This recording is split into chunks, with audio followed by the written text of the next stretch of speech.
අද අපි යන්නේ ලස්සන තැනකට. ඕනනම් ජෙට්ස්කි පදින්න පුළුවන්. මේ තියන්නේ ශ්‍රංගිලා හොටෙල් එක. මේත්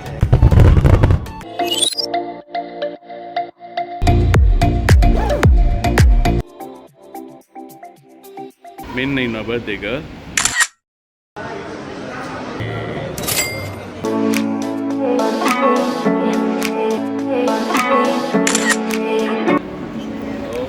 පිට ආවා. නේ දෙකම එක වගේ නේ. yes. අරදී පෙන්නන්න. ඔව් මොකක්ද ඔයා ගත්තේ මේක කියලා මට මතක නැත්තේ. වීඩියෝ එකක් ගත්තද යා?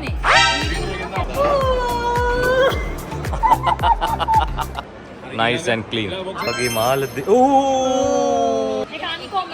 ඒක කවුද මේ මෙහෙම කොෆි බොන්නේ? හැපිද? හරි එහෙනම් අපි අදට නවතිනවා. එහෙනම් thank you so much. අංකුවා මල් නැතුව බෑනේ සුදු. Same story going with me but